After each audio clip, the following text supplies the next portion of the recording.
Welcome to Rubbin Minds. I am Oscar Oyinson, and of course, second day in the month of April, a very hot Sunday, but it's okay. We got a lot of things to talk about, and make sure you put your feet up and you're well relaxed. It's great to have you on the show today.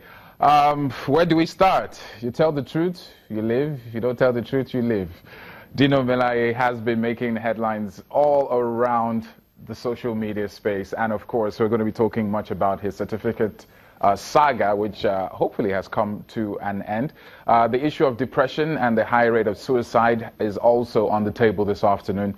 We have a professional who will be here to discuss more about that. And look out for the tell signs. You never know what could be going on with the person next to you. Because they are smiling, because they have a nice car, a nice job, doesn't necessarily mean all is well.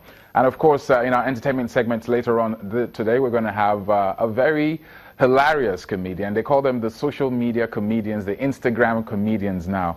He'll be joining us as well in the studio. I have our usual guest in the studio, a social commentator. Bola Dale, how are you doing? It's a pleasure to be here. Great to have you on the show today. Let's kick off. Lots to talk about. Dino Melaye, he seems to have been vindicated. His case was classically that of giving a dog a bad name just to hang it. But he seems to have even more degrees than most people know. Than the president.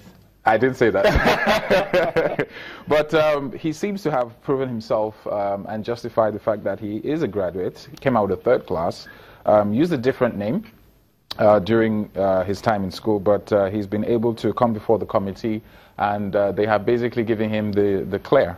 But I think what most people have been talking about is his video, which was a spite at Sahara reporters. But let's talk about, first and foremost, what led to all of the scandal coming out in the open. I think it's important first of all to start with that. I'm a very big fan of Sahara Reporter, and apart from that, I've been opportune to work with the crew and also with my big brother now, Yele Showore.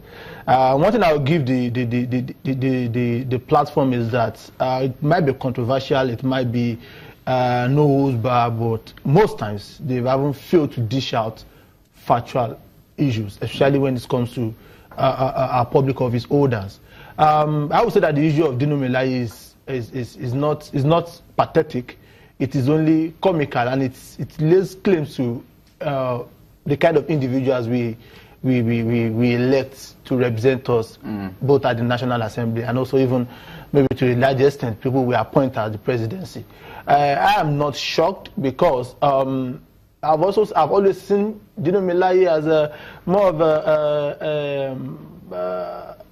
a big-mouthed individual that likes to blow the vuvuzela without really having much. So I'll call. But the truth is that he was accused, and Ali Undume, who has been suspended for 6 months, was one of those that he basically kicked the ball rolling with all of this, and it's backfired. And according to Dino, there seems to be an ulterior motive to the witch hunting. But the truth is, he has been cleared. His certificate is legitimate. That has been put to rest. No, we should give that to.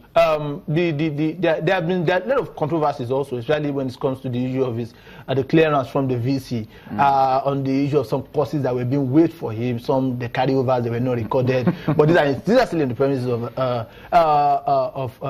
allegations. But what I would like to say is that. I'm only surprised, only shocked that in the country of 180 million Nigerians, we deem it fit to elect individuals like Dino Melaye. And this is not just to Dino Melaye now. The allegations of also Senator Andy Uba also not having proper credentials also. If you are not if you remember vividly also, in this country, we also elected an alleged fugitive that is wanted in the United States for drug-related cases. Now, so we have to question our own sanity as electorate this time around. Or should I say question the process by which some of these individuals...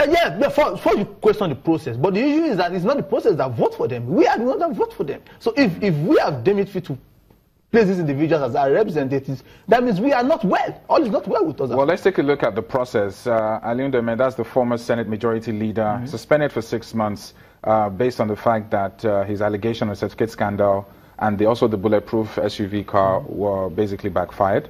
And we tend to see a pattern now where if you want to cry wolf, make sure you have all the points or all your ducks in a row. But this wasn't the case.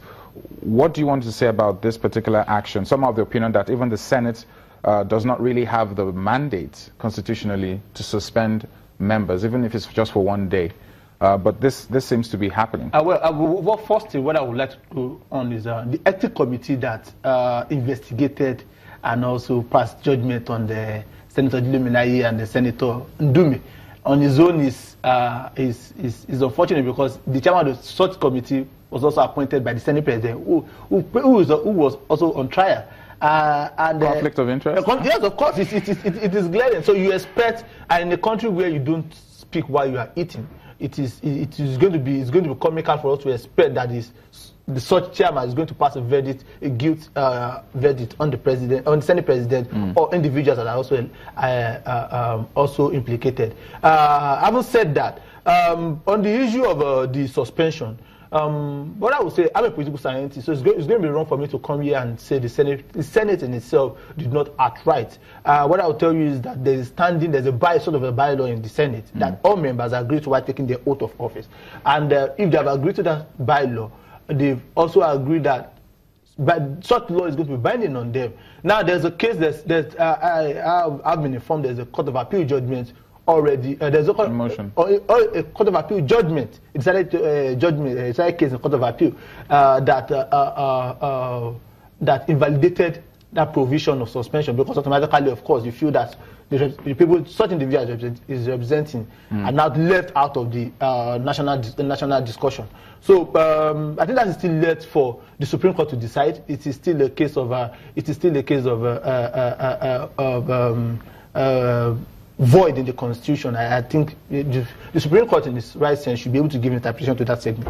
All right, let's take a quick look at the issue of the Nigerian students' attack in India.